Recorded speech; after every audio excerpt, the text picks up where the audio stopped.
Halo, selamat bertemu kembali. Pada kesempatan kali ini kita akan membahas tentang metode ilmiah. Apa yang kita lakukan ketika kita dihadapkan pada sebuah masalah? Jawabannya pasti mencari solusi atau jalan keluar dari permasalahan tersebut, bukan? Satu hal yang pasti, selalu ada cara-cara tertentu yang bisa kita lakukan untuk itu. Untuk permasalahan yang bersifat ilmiah, misalnya, kita mengenal cara ini sebagai metode ilmiah. Metode ilmiah adalah suatu cara sistematis yang digunakan oleh para ilmuwan dalam memecahkan atau mencari jawaban atas masalah-masalah yang dihadapi. Pernahkah kalian menggunakan langkah-langkah metode ilmiah pada fenomena yang biasa dijumpai dalam kehidupan sehari-hari? Mungkin mulai dari pertanyaan, siapa sih yang gak pernah terserang flu? Tampaknya semua orang pasti pernah terserang flu. Biasanya penyakit ini menyerang seseorang di saat-saat sibuk, atau saat pergantian musim, atau yang lain-lain. Hal ini yang akan kita bahas adalah bagaimana cara agar cepat sembuh dari penyakit flu. Itu masuk ke dalam permasalahan. Jadi permasalahan yang kita temui adalah bagaimana agar cepat sembuh dari penyakit flu.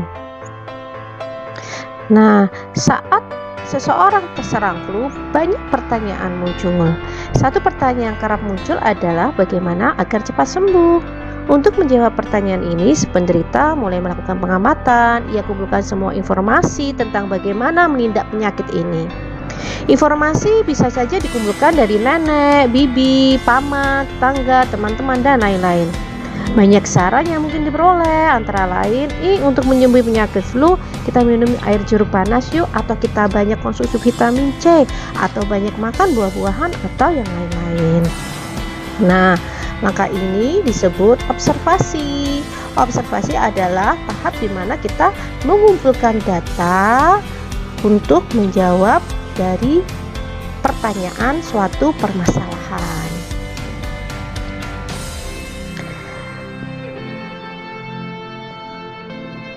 Nah, dari informasi yang diperoleh, dibuatlah hipotesis yang merupakan jawaban dari pertanyaan yang muncul saat pengamatan.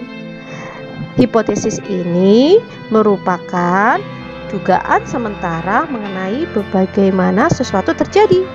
Dari informasi yang diperoleh dapat diajukan dugaan sementara atau hipotesis. Sebagai contoh kasus flu tadi, bahwa asupan vitamin C mempercepat penyembuhan penyakit flu. Langkah selanjutnya adalah eksperimen. Hipotesis yang kita buat harus dibuktikan dulu kebenarannya melalui eksperimen.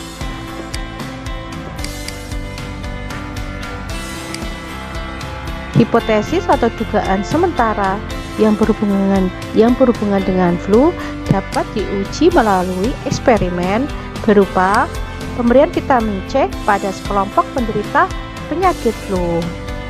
Sebagai pembanding, diperlukan suatu kelompok penderita lagi yang tidak diberikan vitamin C. Kelompok ini disebut kelompok kontrol. Dari hasil eksperimen, kita dapat menarik sebuah kesimpulan. Kesimpulan dapat diambil tergantung dari hasil eksperimen. Jika hasil eksperimen menunjukkan bahwa kelompok penderita flu yang diberikan vitamin C ternyata lebih cepat sembuh dibandingkan kelompok yang tidak diberikan, berarti kesimpulannya bahwa asupan vitamin C dapat mempercepat proses penyembuhan penyakit flu. Nah, agar kalian lebih paham, berikut kesimpulan tentang tahap metode ilmiah. Tahap metode ilmiah dapat disingkat dengan MOHE. MOHE di sini berarti mengidentifikasi masalah, pengumpulan data atau observasi, H. membuat hipotesis, E. melakukan eksperimen, dan K di sini penarikan kesimpulan. Nah, kalian jadi paham kan? Terima kasih.